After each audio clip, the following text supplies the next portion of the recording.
स्वाध्याय का क्रम शुरू करते हैं। आज के सेशन में हम कवर करेंगे कि फिजिकली फिट होना क्यों ज़रूरी है। ये उन लोगों के लिए भी जो आध्यात्मिक स्तर पर आगे बढ़ना चाहते हैं। क्या उनके लेवल पर भी बॉडी का फिट होना ज़रूरी है? क्या आध्यात्मिक साधनाएं, उच्च स्तरीय साधनाओं के लिए एक पूर्ण रूप से स्वस्थ शरीर चाहिए या किसी भी स्थिति में आगे बढ़ा जा सकता है?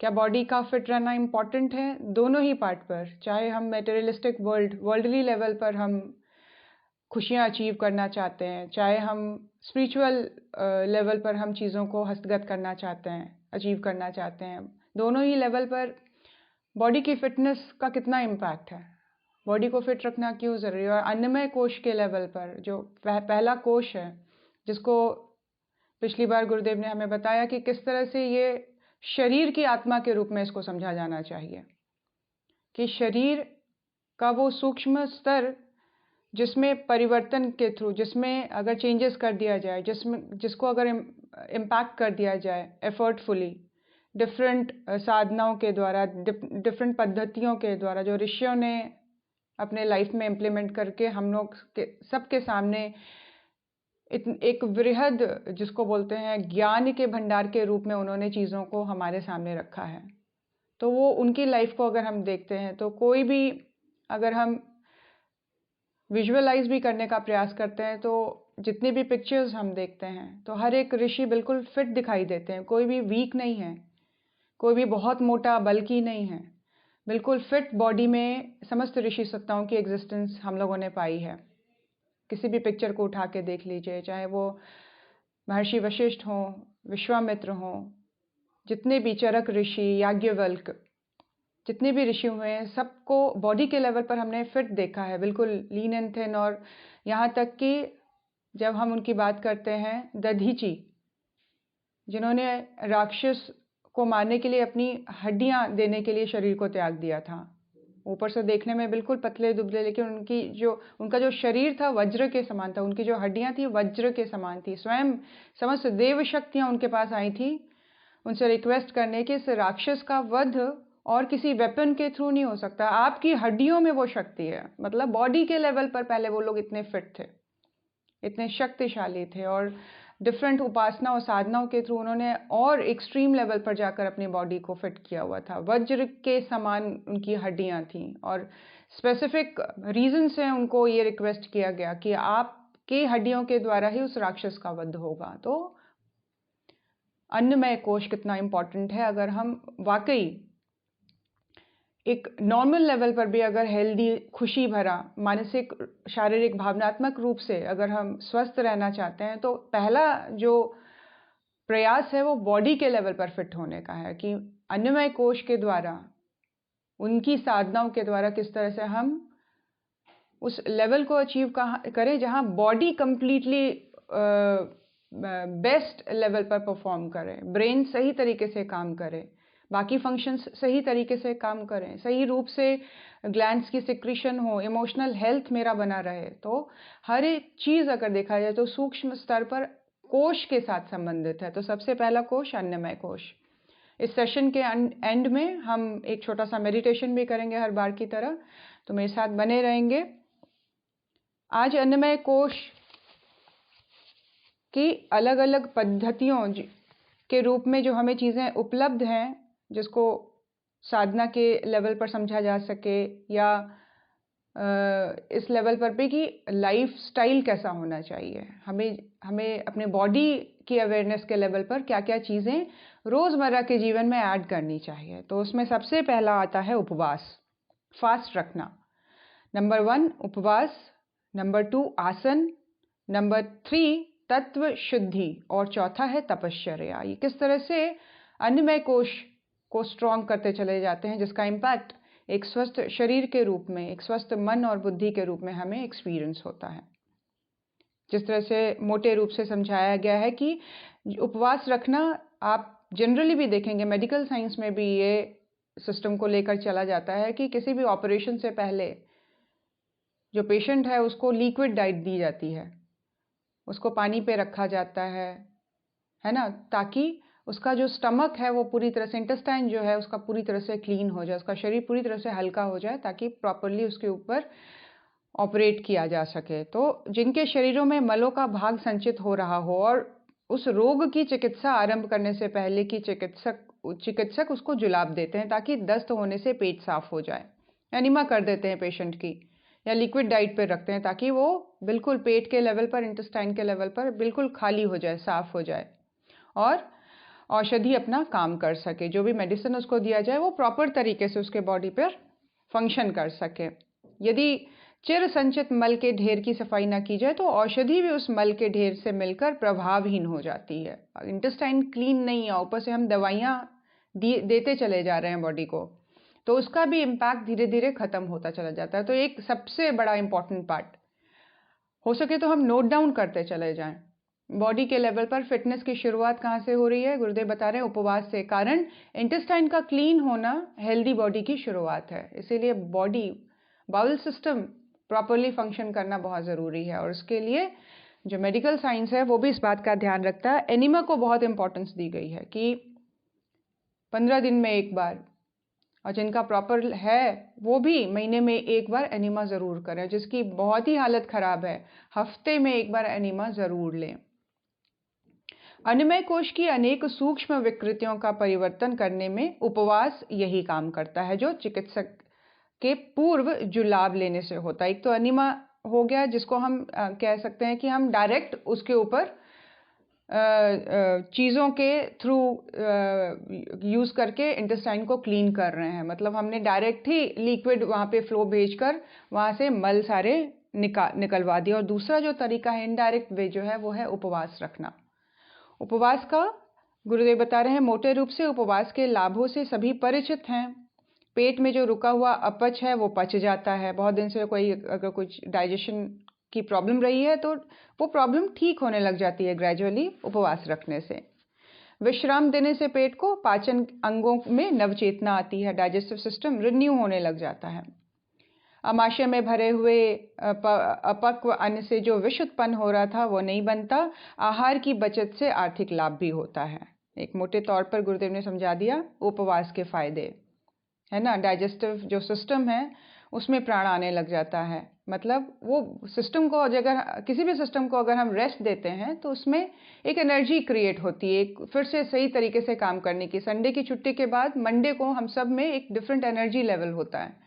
तो ये सारी चीज़ें, उपवास का जो तरीका है, बॉडी को एक एनर्जी, एक नए तरीके से, एक नए जोश के साथ काम करने की क्षमता प्रदान करता है। अपच भोजन पच जाता है और उपवास के थ्रू जो इंटेस्टाइन में मल विक्षेप जमा हो रहे थे उसकी भी सफाई शुरू हो जाती है।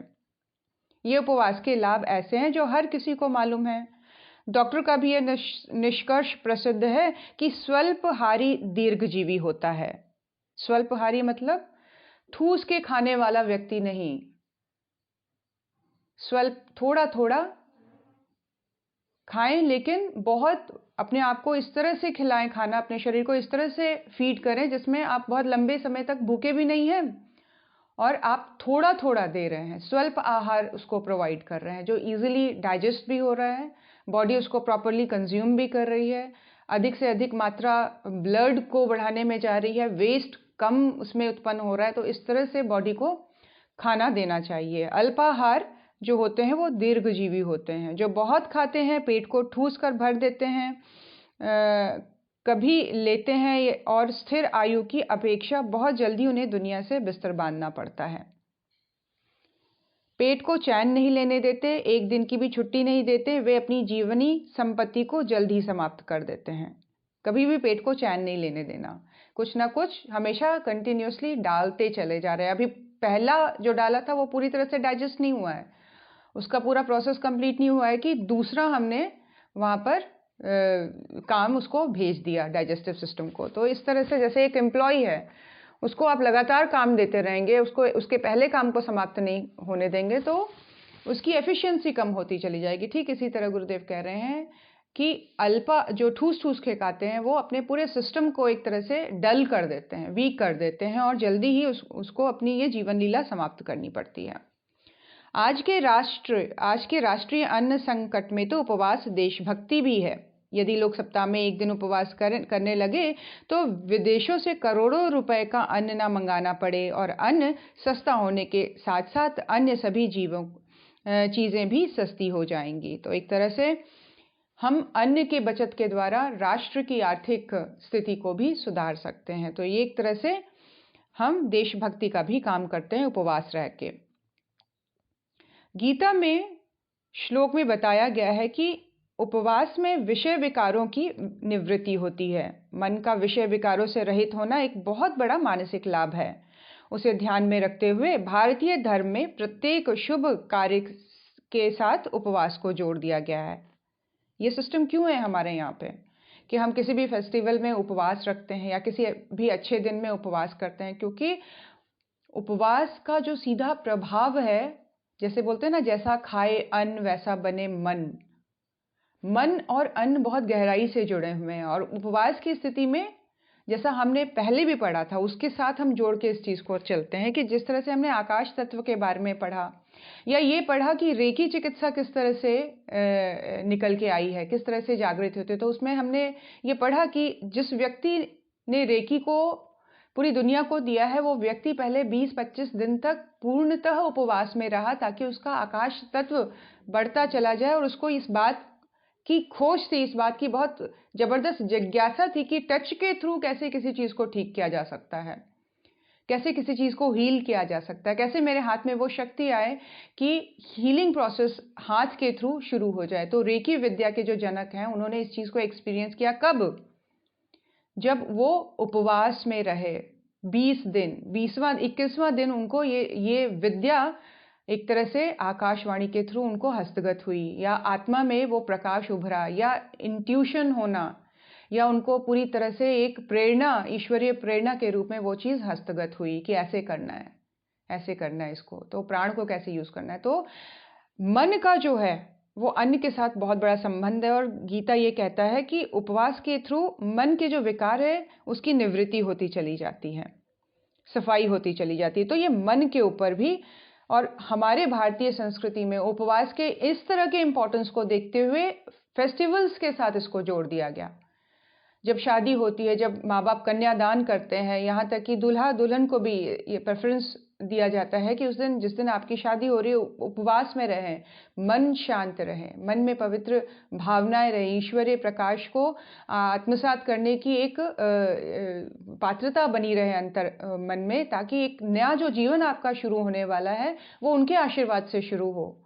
मतलब हाईएस्ट लेवल की एनर्जीज को जगह मिले, इसके लिए उपवास जैसी प्रक्रिया को समस्त जितने भी हमारे धर्म में से रिलेटेड, धार्मिक पर्वों से रिलेटेड सारी चीज़ों को उपवास से जोड़ दिया गया, ताकि उस दिन का, उस ग्रह नक्षत्रों का, उस दिन के ऊर्जा का, उस दिन जो सूर्य में विशेषता है, अन्य ग्रहों में जो विशेषता है, जो ऊर्जा धरती तक आ रही है, उसको हम अधिक से अधिक मात्रा में एब्जॉर्ब कर सकें। तो उपवास वो कैपेबिलिटी देता है और उसका प्रभाव किस तरह से हमारे व्यक्तित्व पर भी पड़ता है, मन पर भी। एक तो हम अन्नमय कोश की क्लीनिंग कर रहे हैं, जो हमारे जिसका इम्पैक्ट पूर्णतः बॉडी के ऊपर तो पड़ेगा ही, बॉडी के सिस्टम रिचार्ज तो होंगे ही, रिन्यू होंगे। उसके साथ साथ किस तरह से ये हमारे सोचने समझने की, हमारे दृष्टिकोण को, हमारे वे ऑफ थिंकिंग को, हम सोचते कैसे हैं चीज़ों को, उसमें ये प्रभाव लाना शुरू कर देता है। स्वाध्याय की दृष्टि से उपवास का असाधारण महत्व है। रोगियों के लिए तो इसे जीवन भूरि भी कहते हैं।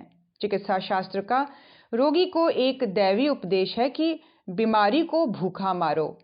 संक्रामक, कष्ट साध्य एवं खतरनाक रोगों में लंघन भी चिकित्सा का एक अंग है। भूखा रहकर भी, पहले ज़माने में वैद्य जो हुआ करते थे, वो किसी भी ऐसे बीमारी जो कि असाध्य दिखाई देती थी, तो उसकी शुरुआत वो उपवास से किया करते थे कि भाई रोगी को अभी कुछ ऊपर से भारी भरकम कुछ खाने का नहीं देना है, उसके पेट में हल्का सुपाच्य पदार्थ ही जाए, ये उपवास में रहे। उपवास के थ्रू ही या पानी देकर ही सिर्फ उसके रोग का निवारण किया जाता था। गुरुदेव यहाँ बता रहे हैं कि अन्नमय कोश की शुद्धि के लिए उपवास की विशेष आवश्यकता है। किस तरह से हमने पढ़ा था, आप सभी को याद होगा कि शरीर में कई जातियों की उपत्तिकाएं हैं, जिसको शरीर शास्त्री नाड़ी गुच्छक वर्ड से उसको संबोधित करते हैं। गुच्छक वर्ड, नाड़ी गुच्छक, नाड़ियों का समुच्चय, नाड़ियों का एक गुच्छा, नाड़ी गुच्छक, जिसको उपत्तिकाएं कहते हैं, जिसके अलग अलग होने की वजह से अलग अलग टेंडेंसीज होती हैं पर्सनालिटी में। जैसे एग्जाम्पल के तौर पर यहाँ पे एक आध कुछ पढ़ देती हूँ मैं। मोचिकाओं, पूषा, चंद्रिका, अमाया, ये इंधिका, ये गुच्छक हैं, गुच्छकों के नाम है, उपत्तिकाओं के नाम है, जिसकी वजह से, जिसकी अधिकता एक पर्टिकुलर वे में रिफ्लेक्ट होती है किसी व्यक्ति के थ्रू। सब में डिफरेंट डिफरेंट तरह की उपत्तिकाएं होती हैं, ये नाड़ी गुच्छक होते हैं। जैसे इंदिका जो है, इंदिका गुच्छक की जाति चंचलता, अस्थिरता, उद्विग्नता की प्रतीक है। ऐसे व्यक्ति में जिसमें इस तरह की उपत्तिकाएं हैं, इस व्यक्ति के जातक का शरीर एक स्थान पर बैठकर काम नहीं करेगा, उसे कुछ खटपट करते रहने की आदत बनी रहेगी। कई बच्चे बहुत चंचल होते हैं, वो एक जगह टिकते नहीं, या कई बार हमने देखा है बड़ों में भी ये आदत होती है कि स्थिरता उनके शरीर में दिखाई नहीं देती है। तो ये गुच्छक का प्रभाव है। और किस तरह से दीपिका जाति की जो उपत्तिकाएं हैं, वो अगर उसकी अधिकता बनी हुई है तो व्यक्ति के अंदर जोश, शारीरिक उष्णता, क्रोध, अधिक पाचन, गर्मी, खुश्की आदि उत्पन्न करेगी। ऐसे गुच्छकों की अधिकता वाले लोग चर्म रोग जैसी चीज़ों से, या फोड़े फुंसी, या उनको हमेशा पीला पेशाब आना, आँखों में जलन बने रहने जैसी रोगों की शिकायत होती है। तो अलग अलग उपत्तिकाओं के अलग अलग इम्पैक्ट किस तरह से बॉडी के लेवल पर दिखाई देते हैं। तो गुरुदेव यहाँ पे उपवास के साथ इस टॉपिक को क्यों जोड़ रहे हैं? इसीलिए जोड़ रहे हैं कि उपवास एक ऐसा प्रोसेस है जो बॉडी के लेवल पर, अगर हम देखें कि ये हमारे बॉडी की बनावट है, गुच्छक कोई बाहर से हम लोगों ने अंदर नहीं घुसाया, ये हमारे जन्म के साथ ही हमें मिली हुई हैं। उपत्तिकाएं हमारे डीएनए के साथ जुड़ी हुई हैं, जन्म के साथ मिली हुई हैं, बॉडी के स्ट्रक्चर के रूप में हमें वो उपलब्ध हुई है। तो अब उसमें चेंज, उसमें परिवर्तन क्या चीज़ लेके आएगा? तो गुरुदेव कह रहे हैं कि अन्नमय कोश को मनुष्य चाहता है कि मैं अपने शरीर को ऐसा बनाऊं कि वह इसके कुछ ही उपाय करते हुए पूर्ण रूप से इन उपत्तिकाओं से मुक्त हो जाऊं, या इनको मैं अपने अकॉर्डिंग रिफाइंड कर दूं, मोल्ड कर दूं। मेरे में ये वृत्ति है जो कि मुझे पसंद नहीं है, मेरे में ये टेंडेंसी है जो कि मुझे पसंद नहीं है, लेकिन क्या करें, उसका वो उपत्तिका के होने की वजह से व्यक्ति उस तरह से बिहेव कर रहा है, लेकिन वो इस चीज़ से मुक्ति चाहता है। अन्नमय कोश को शरीर से बांधने वाली यह उपत्तिकाएं शारीरिक एवं मानसिक अकर्मों में उलझकर विकृत होती हैं और सत्कर्मों से सुव्यवस्थित होती हैं। बुरा आचरण तो खाई खोदने जैसा है ही, और शरीर को उसी खाई में गिराकर रोग शोक आदि पीड़ा सहनी पड़ती है। इन उलझनों को सुलझाने के लिए आहार विहार का संयम एवं सात्विक रखना, दिनचर्या ठीक रखना, प्रकृति के आदेशों पर चलना, साथ में कुछ ऐसे ही विशेष यौगिक उपाय भी करना जिससे उनके आंतरिक विकारों पर काबू आ सके, जिनको कि केवल बाह्योपचार से सुधारना कठिन है। इस लेवल पर आई हुई विकृति, जहाँ पर हम उपत्तिकाओं से ग्रस्त हैं, जहाँ पर हमारी कुछ ऐसी सबकॉन्शियस लेवल पर आदतें बैठ गई हैं जिनसे हम मुक्त नहीं हो पा रहे हैं, तो उस लेवल पर गुरुदेव कह रहे हैं कि कुछ आध्यात्मिक उपचार हैं, कुछ आध्यात्मिक साधनाएं हैं, प्रकृति के साथ जुड़कर चलने की मनोवृत्ति के जागरण के रूप में, साधना और सात्विक आहार विहार दिनचर्या के रूप में हम उन प्रैक्टिसेस को जब हम लेकर चलना शुरू कर देते हैं, हम अपने जीवन जीने का तरीका उस तरीके से बना लेते हैं कि भाई बहुत देर तक नहीं सोना है, जगने की शुरुआत सूर्य के साथ अपनी दिनचर्या हमने बना ली। सूर्य उगने से पहले उठ गए, या सूर्य उगने के साथ साथ भी हम अगर उठ रहे हैं तो बहुत अच्छी बात है, उसके साथ साथ हम उठ रहे हैं, हम अपने शरीर का पूरा ध्यान रखते हुए दिन की शुरुआत कर रहे हैं।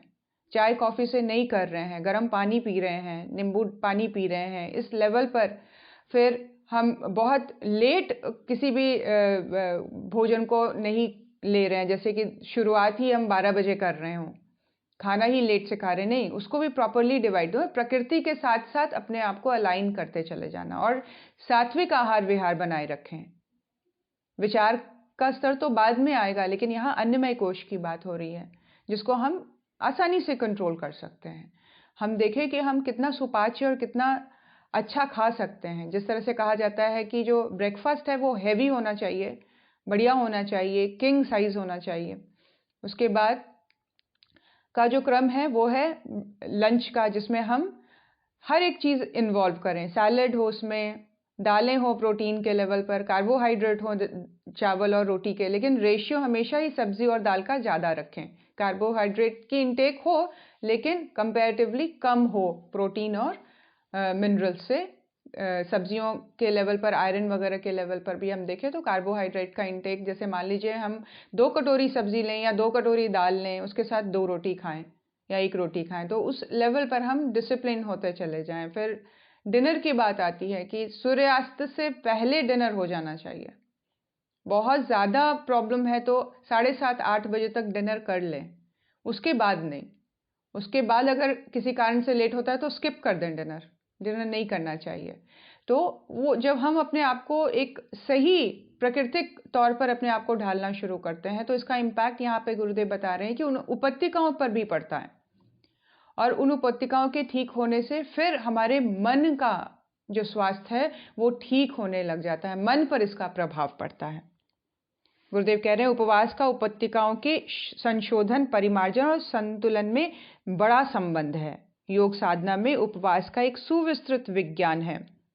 अमुक अवसर पर, अमुक मास में, अमुक मुहूर्त में अमुक प्रकार के उपवास करने से अमुक फल होते हैं, ऐसे आदेश शास्त्रों में जगह जगह मिलते हैं। ऋतुओं के अनुसार शरीर की 6 अग्नियां न्यूनाधिक होती हैं। बॉडी के लेवल पर जो हीट है वो भी 6 प्रकार की शरीर शास्त्री बताते हैं। उष्मा, बहुवृक्ष, वादी, रोहिता, आत्पता, व्याति, यह 6 शरीरगत अग्नियां हैं। ग्रीष्म से लेकर वसंत तक 6 ऋतुओं में क्रियाशील रहती हैं। इसमें से प्रत्येक के अलग अलग गुण हैं। जिस तरह से उत्तरायण दक्षिणायन की गोलार्ध की स्थिति या चंद्रमा की घटती बढ़ती कलाएं, नक्षत्रों का भूमि पर आने वाला प्रभाव, सूर्य की अंश किरणों का मार्ग, इन चारों बातों का शरीरगत ऋतु अग्नियों के साथ गहरा संबंध है। बहुत मतलब एक डीप लेवल पर गुरुदेव उपवास के इम्पोर्टेंस को समझाने का प्रयास कर रहे हैं कि बॉडी का नक्षत्रों के साथ, चंद्रमा की घटती बढ़ती कलाओं के साथ, है ना, और जो धरती पर भगवान सूर्य के किरणों का जो प्रभाव पड़ रहा है, उत्तरायण में है या दक्षिणायन गोलार्ध में स्थित हैं आप, तो उस सब चीज़ों का ये जो हमारी हीट है, जो हमारी जठराग्नि है या अलग अलग अग्नियां हैं जो हमारे 6 शरीर के, उसके ऊपर इनका डायरेक्ट प्रभाव पड़ता है। अब ये कैसे, किस तरह से संबंधित हैं? तो गुरुदेव कह रहे हैं इन चारों बातों का शरीरगत ऋतु अग्नियों के साथ संबंध होने से क्या परिणाम होगा, इसका ध्यान रखते हुए ऋतुओं ने ऐसे पुण्य पर्व निश्चित किए हुए हैं जिसमें अमुक विधि से उपवास दाम्पत्य प्रेम को बढ़ाने वाला है। जैसे कार्तिक कृष्ण चौथ, जिसे करवा चौथ कहते हैं, उस दिन उपवास रखने से दाम्पत्य प्रेम बढ़ता है, क्योंकि उस दिन की गोलार्ध स्थिति, चंद्र कलाएं, नक्षत्र का प्रभाव एवं सूर्य मार्ग का सम्मिश्रण परिणाम शरीरगत अग्नि के साथ समन्वित होकर शरीर व मन की स्थिति को ऐसा उपयुक्त बना देता है कि दाम्पत्य सुख को सुदृढ़ और चिरस्थायी करने वाला होता है। तो जब हम उपवास कर रहे हैं तो इन सारी एनर्जीज को हम एब्जॉर्ब कर रहे हैं। कौन कौन सी एनर्जीज को? जो कि चंद्रमा के साथ कनेक्टेड है, जो कि नक्षत्रों के साथ कनेक्टेड है, जो कि सूर्य के साथ कनेक्टेड है, और ये इन सब का फ्लो जो है वो धरती की ओर होता है, और एक किसी पर्टिकुलर नक्षत्र के अंदर या किसी एक पर्टिकुलर मोमेंट में वो टाइम, वो प्लेस, वो धरती का उत्तरायण या दक्षिणायन की गोलार्ध की स्थिति, ये सारी चीज़ें मिलकर हमारी बॉडी पर इम्पैक्ट लाती हैं। और वो जब हम उपवास करते हैं तो बढ़ चढ़ कर हम उस एनर्जी को एब्जॉर्ब करते हैं, क्योंकि अन्न का जो एक तरह से हम देखें कि अगर बॉडी में अन्न की मात्रा कम है तो अधिक मात्रा में आकाश तत्व वहाँ पे इकट्ठा होने लग जाता है।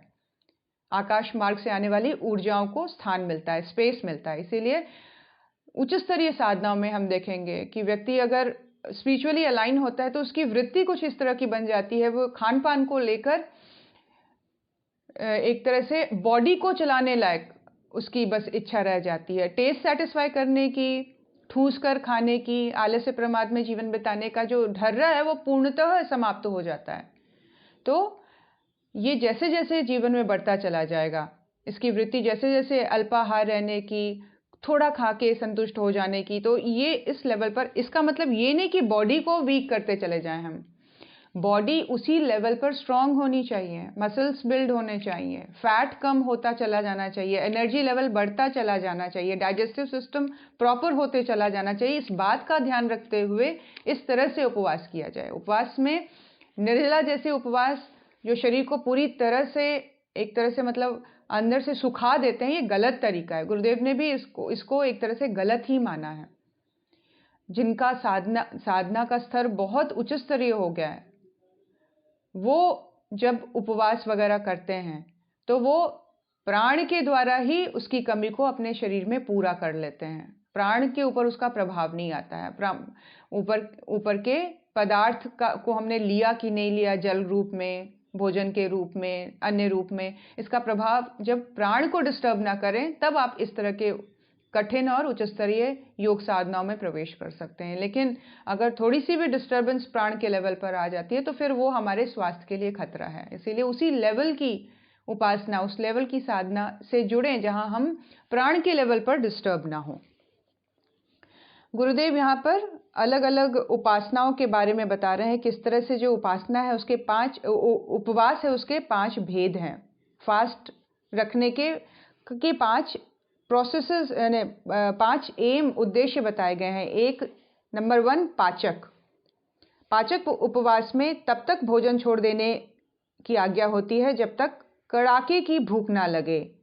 एक बार का 1 दिन या 2 दिन का आहार छोड़ देने से आमतौर पर कब्ज पक जाता है। पाचक उपवास में सहायता देने के लिए नींबू का रस, जल एवं किसी पाचक औषधि का सेवन किया जाता है। तो पाचक उपवास कौन सा उपवास है?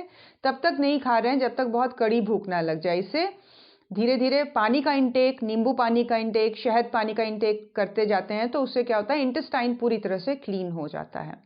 दूसरा जो उपवास है उसको शोधक कहा जाता है। शोधक उपवास के साथ विश्राम आवश्यक है, मतलब उस दिन कड़ी मेहनत नहीं करनी है। शोधक यह लगातार तब तक चले जब तक रोगी खतरनाक स्थिति को पार ना कर जाए, और इसमें औटाकर ठंडा किया हुआ पानी ही ऐसे उपवास में एकमात्र अवलंबन होता है। शोधक उपवास जो शोधन कर दे, अंदर से पूरी तरह से सफाई कर दे, वो क्या है?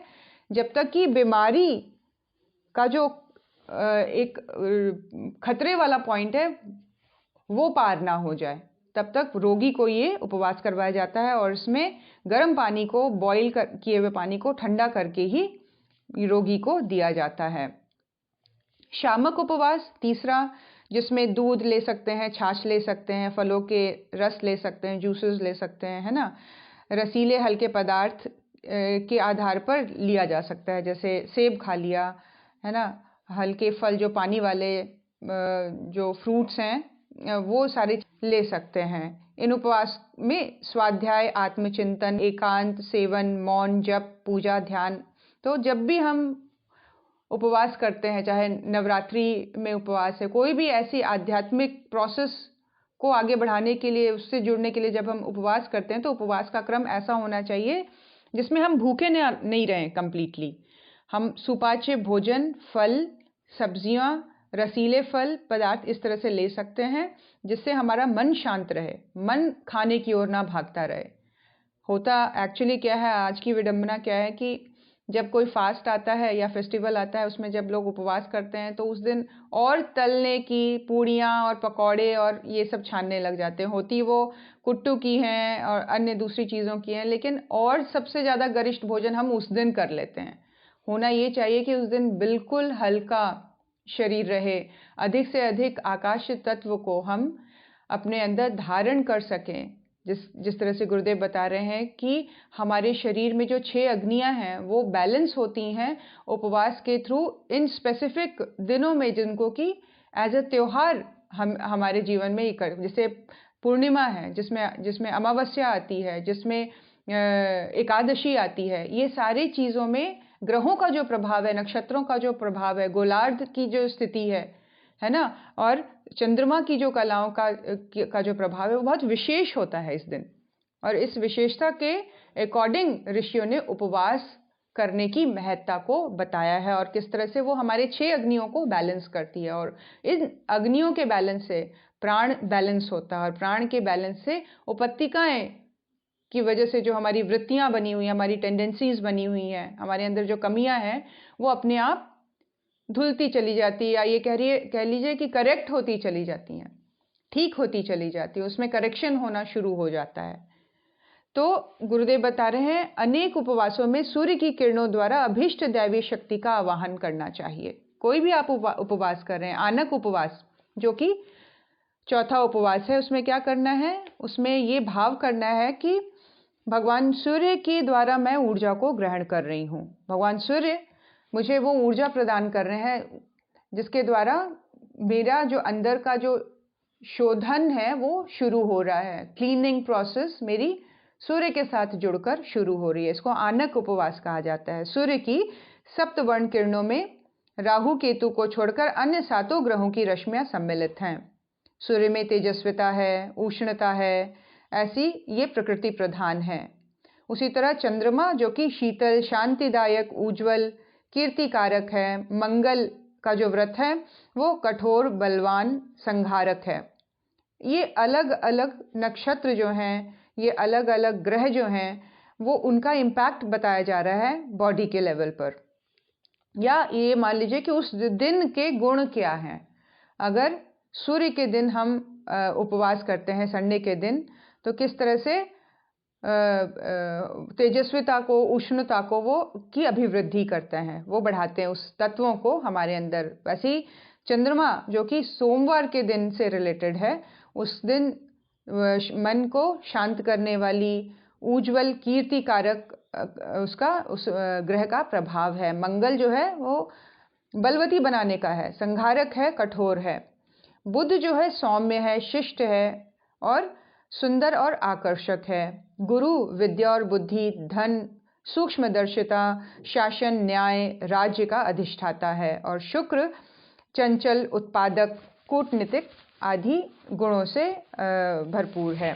शनि जो है स्थिरता है, स्थूलता है, दृढ़ता है, परिपुष्ट है, सुखोपभोग है। उस दिन उपवास करना उस सुख, दृढ़ता, परिपुष्ट का प्रतीक है। जिसको जो गुण चाहिए वो उस दिन का उपवास कर सकते हैं। तो ग्रहों के साथ अपने उपवास को उद्देश्य के साथ जुड़कर कि मुझे ये गुण चाहिए, मुझे ये कैपेबिलिटी चाहिए, मुझे अगर अधिक धन चाहिए, जैसे लक्ष्मी का फास्ट रखते हैं लोग फ्राइडे को, है ना, शुक्रवार को करते हैं माँ लक्ष्मी से रिलेटेड। शुक्रवार को का प्रभाव गुरुदेव ने ये भी बताया किस तरह से वो उत्पादन और चंचलता का भी प्रतीक है, सौंदर्य का भी प्रतीक है। तो इस तरह से हम देखते हैं अलग अलग जो ग्रह हैं उनके अलग अलग उपवास का प्रभाव, उस दिन के उपवास का किस तरह से गुणों के अभिवृद्धि के रूप में प्रभाव पड़ता है मनुष्य के जीवन में। रविवार को श्वेत रंग और गाय के दूध दही का आहार उचित है। सोमवार को पीला रंग और चावल का माड़ उपयुक्त है। मंगल को लाल रंग, भैंस का दही या छाछ लिया जा सकता है। बुध को नीले रंग का और खट्टे मीठे फल खाए जा सकते हैं। गुरुवार को नारंगी रंग वाले वस्त्र और मीठे फल लिए जा सकते हैं। शुक्रवार को हरा रंग के लेवल पर भोजन को भी हम सेलेक्ट कर सकते हैं और वस्त्रों को भी। उस दिन के उपवास में वैसे ही रंग के वस्त्र पहने जाएं तो उस ऊर्जा को और अधिक मात्रा में ये एब्जॉर्ब करती है प्रोसेस। जैसे यहाँ गुरुदेव बता रहे हैं, शुक्रवार को हरा रंग या गुड़ का उपयोग किया जा सकता है। बकरी का दूध या दही लिया जा सकता है। प्रातः काल की किरणों के सम्मुख खड़े होकर नेत्र बंद करके निर्धारित किरणें अपने में प्रवेश होने का ध्यान करने से यह शक्ति सूर्य रश्मियों द्वारा अपने में अवतरित होती हैं। उस दिन जिसको आनक उपवास कहा गया है, जिसमें हम पर्टिकुलर गुणों की अभिवृद्धि के लिए कोई एक दिन चूज कर लेते हैं, उसके अकॉर्डिंग रंगों का इस्तेमाल करते हैं, उसके अकॉर्डिंग खाद्य पदार्थों का इस्तेमाल करते हैं और ये भाव करते हैं कि सूर्य के द्वारा मुझे इस तरह के गुणों की प्राप्ति हो रही है। सूर्य मेरे आराध्य हैं। सूर्य को अपना आराध्य मानते हुए, सूर्य को अपना देव इष्ट मानते हुए आनक उपवास करते हैं।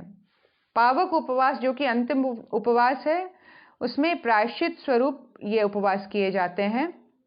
अपनी किसी भी भूल के लिए सच्चे हृदय से क्षमा याचना, भविष्य में ऐसी भूल ना करना, पश्चाताप के रूप में इसका प्रण ले लेना पावक उपवास है। अपराध के लिए, शारीरिक कष्ट साध्य तितिक्षा एवं शुभ कार्य के लिए इतना दान करना चाहिए जो पाप की व्यथा को पुण्य की शांति के बराबर कर दे।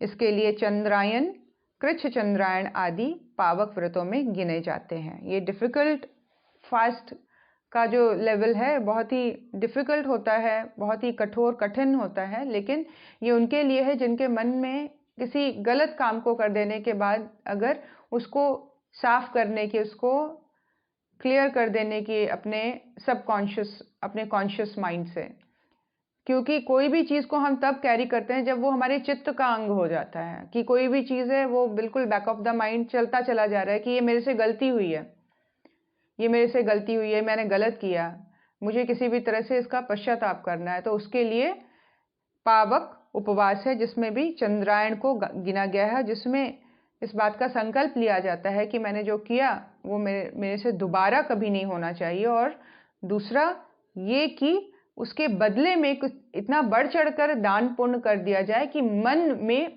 उस पाप को लेकर फिर कभी भी भाव ना जाके, एक तरह से मन पूरी तरह से शांत हो जाए, संतुष्ट हो जाए, तृप्त हो जाए कि अब मेरा वो फुलफिलमेंट हो गया, जो मेरे से गलती हुई थी उसको मैंने पूरी भरपाई कर दी है। प्रत्येक उपवास में ये बातें विशेष रूप से ध्यान रखते हैं। क्या? उपवास के दिन जल बार बार लेना चाहिए, ये आवश्यक है। पानी हमें अधिक से अधिक मात्रा में लें, बार बार थोड़ा थोड़ा पानी पीते रहें। दूसरा जो पॉइंट है बहुत इंपॉर्टेंट गुरुदेव बता रहे हैं, उपवास के दिन हार्ड वर्क नहीं करें। अगर आप उपवास में हैं तो एक्स्ट्रा वर्क को ऐड ऑन ना करें। आप जो सिंपल खाना पीना बनाने तक के काम में है बस उतना ही रखें, उसको भी बहुत हल्के फुल्के तरीके से करें, लेकिन किसी भी हार्ड वर्क में या काम बढ़ाने में अपना किसी भी तरह से शारीरिक श्रम को ना बढ़ाएं। तीसरा जो कंडीशन है उपवास रखने का वो है कि उपवास के दिन यदि निराहार ना रहा जाए तो अल्प मात्रा में रसीले पदार्थ, दूध, फल आदि ले लेने चाहिए। कोई भी ऐसा कड़ा उपवास नहीं करें। अपने शरीर की योग्यता के अनुसार जितना रहा जाए भूखा रह सकते हैं, उसके बाद आप अल्पाहार जरूर कर लें। इसमें मिठाई, हलवा आदि गरिष्ठ भोजन का बिल्कुल भी प्रयोग ना करें। गरिष्ठ भोजन नहीं लेने तो उपवास का जो उद्देश्य है वो वहीं समाप्त हो जाता है। इसीलिए बहुत हल्का फुल्का सुपाच्य रसीला पदार्थ ले सकते हैं। चौथा जो कंडीशन गुरुदेव बता रहे हैं, उपवास तोड़ने के बाद हल्का शीघ्र पचने वाला आहार स्वल्प मात्रा में लेना चाहिए। पूरी हलवा नहीं खा लेने चाहिए, हैवी गरिष्ठ भोजन नहीं करना चाहिए। उपवास कभी भी तोड़ें तो बहुत सुपाच्य खिचड़ी जैसी चीज़ों से तोड़ना चाहिए जो कि इजीली डाइजेस्ट भी हो सके। पांचवा, उपवास के दिन अधिकांश समय आत्मचिंतन, स्वाध्याय या उपासना में लगना चाहिए। मन को किसी हाई लेवल पर टिका देने की आवश्यकता है। ये सारे प्रोसेस क्या हैं जो गुरुदेव कह रहे हैं? आत्मचिंतन, स्वाध्याय, उपासना। मन को एक हाई एम की ओर, एक मन को एक अच्छे क्रिएटिव चिंतन में लगा के रखें, इधर उधर भटकने ना दें। निराशा, उदासीनता, खिन्नता जैसी भावनाएं मन में ना उठे, इस बात का ध्यान रखें उपवास के दिन, क्योंकि हम जिस मानसिक स्थिति में बने रहेंगे उसी तरह की विचारधाराएं और प्रबल तरीके से हम एब्जॉर्ब करते चले जाएंगे, क्योंकि उस दिन हमने उपवास रखा हुआ है। हम बॉडी को में आकाश तत्व की अधिकता के थ्रू उस तरह के विचार की सघनता बढ़ाते चले जा रहे हैं। इसीलिए बहुत सावधान रहें कि जब हमारा उपवास चल रहा हो, हमारे विचारों का जो स्तर है वो श्रेष्ठ बना रहे, क्रिएटिव बना रहे, शांतिपूर्ण बना रहे, हल्का फुल्का बना रहे, आशाजनक बना रहे। और बहुत ही सौभाग्यशाली हैं अगर जिनमें गुरु भक्ति है, वो गुरु का स्मरण करते रहें, अच्छी चीज़ पढ़ते रहें, अच्छी बातों में अपने आप को व्यस्त रखें। तो ये 5 कंडीशंस हैं प्रॉपर उपवास के तरीकों के। उपत्तिकाओं के शोधन, परिमार्जन और उपयोगीकरण के लिए उपवास किसी विज्ञ पथ प्रदर्शक की सलाह से करने चाहिए। और इसके लिए एक गुरुदेव कह रहे हैं कि रविवार का जो उपवास है वो समस्त उपत्तिकाओं को बैलेंस करने वाला। अगर हमें नहीं मालूम है किस तरह की उपत्तिकाओं की अधिकता है हमारे शरीर में और किस तरह से किसी पर्सनालिटी ट्रेट को लेकर हम दुखी हैं, हम उससे मुक्ति नहीं पा सक रहे हैं, तो ये ट्राई करके देखिए 12 दिन का संडे का उपवास। आप देखेंगे कि वो वृत्ति शिथिल होती चली जा रही है, धीरे धीरे कमज़ोर पड़ती चली जा रही है, क्योंकि संडे के उपवास का, संडे के फास्ट का इम्पैक्ट इन नाड़ी गुच्छकों के ऊपर पड़ता है। नाड़ियों का जो गुच्छक बना हुआ है, जिसकी वजह से कुछ पर्टिकुलर टेंडेंसीज हमारी पर्सनालिटी में हैं, वो सारी चीज़ें अलाइन होती, स्वस्थ होती और खुशनुमा होती चली जाएंगी, वो सारी चीज़ें बैलेंस होती चली जाएंगी। तो यहाँ पर संडे का फास्ट गुरुदेव ने बताया एक ग्लोबल लेवल पर समस्त उपत्तिकाओं के शोधन के लिए। आपको अपने उपत्तिकाओं की का भी नहीं ज्ञान है, तो एक वास्ट और बहुत ही ग्लोबली गुरुदेव इस चीज़ की अनाउंसमेंट कर रहे हैं कि हर एक व्यक्ति अगर अपने वृत्तियों से छुटकारा पाना चाहता है, मन की दुर्बलताओं से, मानसिक दुर्बलताओं से छुटकारा पाना चाहता है, तो रविवार का फास्ट सबके लिए बहुत ही उपयोगी है। साधारण उपवास जो कि प्रत्येक गायत्री उपासक के लिए अनुकूल है, वो है रविवार का उपवास। उस दिन 7 ग्रहों की सम्मिलित शक्ति धरती पर आती है। सम्मिलित शक्ति मतलब समस्त गुण जो कि अलग अलग दिनों में हम अलग अलग तरीके से उपवास करके ले रहे हैं, संडे के उपवास को वो सारी रश्मियां हमारे पर्सनालिटी के ऊपर इम्पैक्ट डाल रही हैं। तो संडे का उपवास एक तरह से समस्त गुणों के अभिवृद्धि का उपवास है और समस्त जितने भी दुर्बलताएं हैं हमारे अंदर, उन सबके शोधन का उपवास है, सबकी क्लींजिंग का उपवास है कि हमारे अंदर से दुर्बलताएं, हमारे अंदर से कमजोरियां, हमारे अंदर से कमजोर मनोवृत्ति, लोअर टेंडेंसीज, ये सारी चीज़ें धुलती चली जा रही हैं और उसकी जगह जितने भी हाईएस्ट पॉसिबिलिटीज़ हैं ह्यूमन लाइफ के, वो सारी चीज़ें मेरे अंदर क्रिएट होती चली जा रही हैं। संडे का उपवास इतना इम्पोर्टेंट है।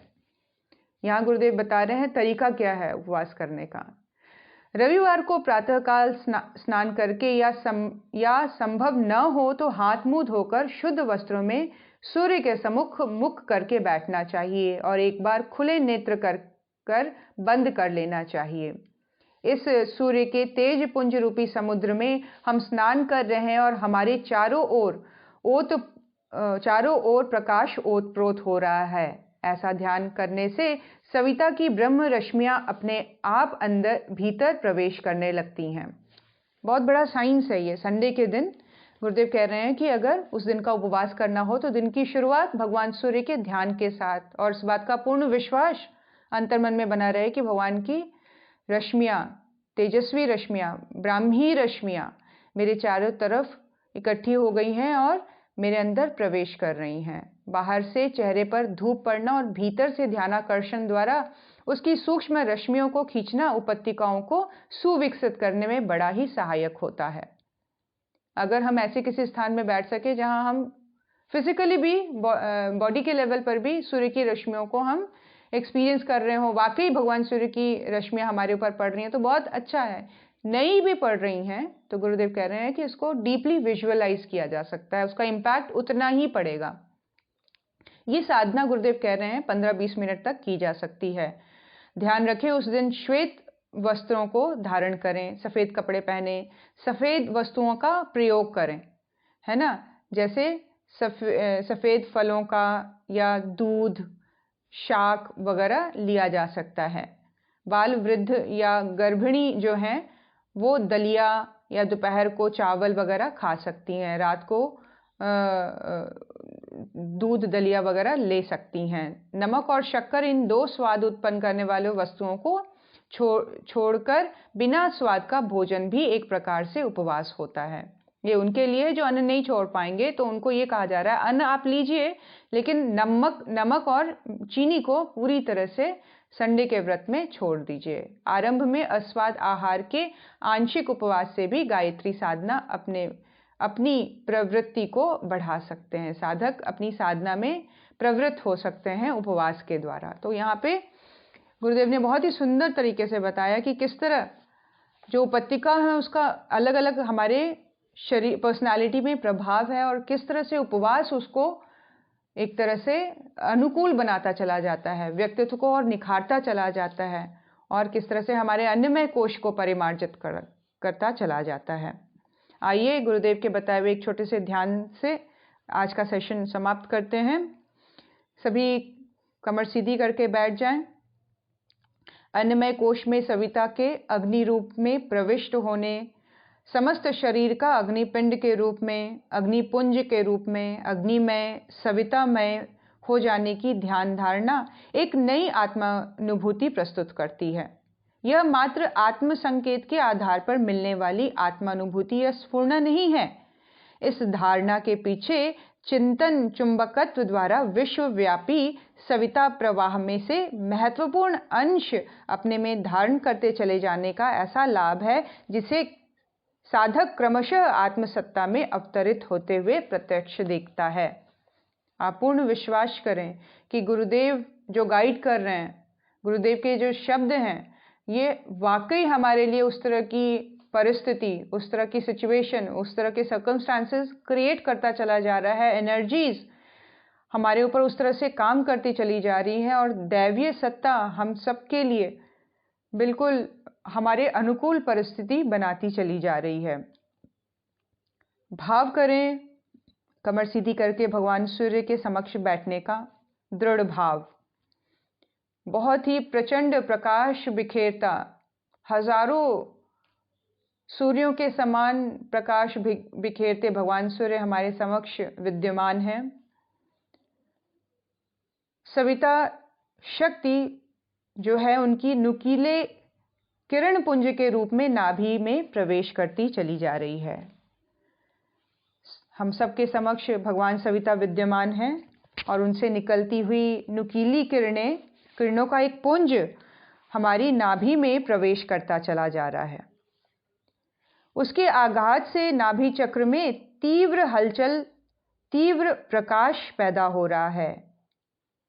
उसका संचार सारे शरीर में होता अनुभव हो रहा है। नाभि से समस्त शरीर में फैलता प्रकाश अनुभव करें। शरीर का एक एक रोम रोम, कण कण भगवान सूर्य की प्रकाश किरणों से ओतप्रोत।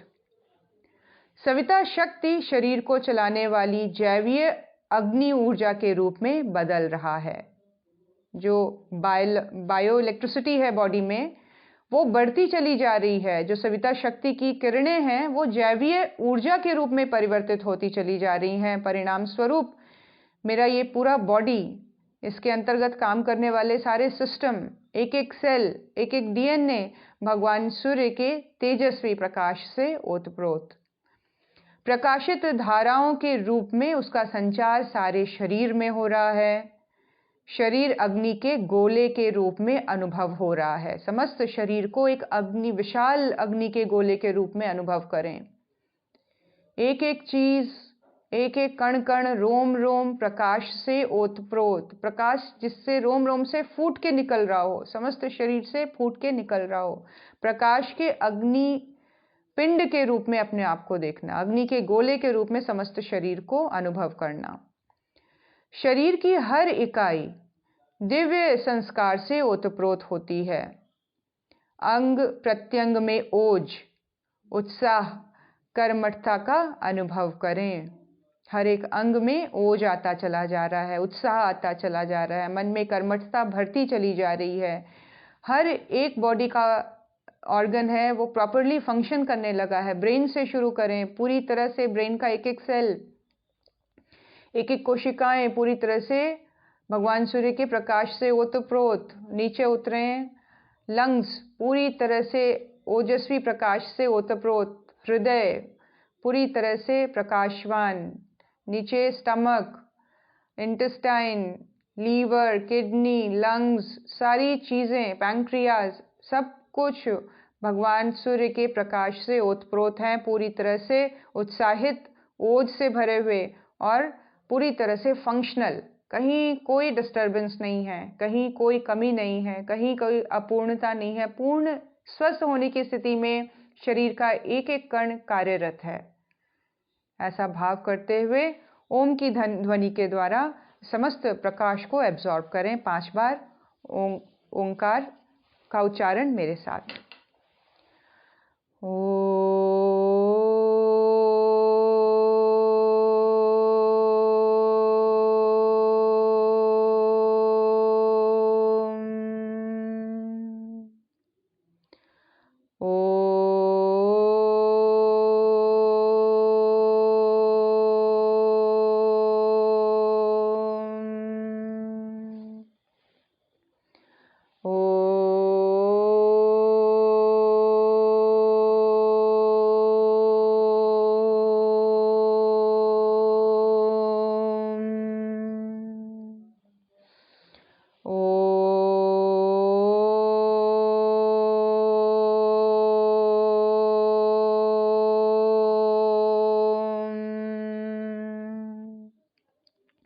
अंतिम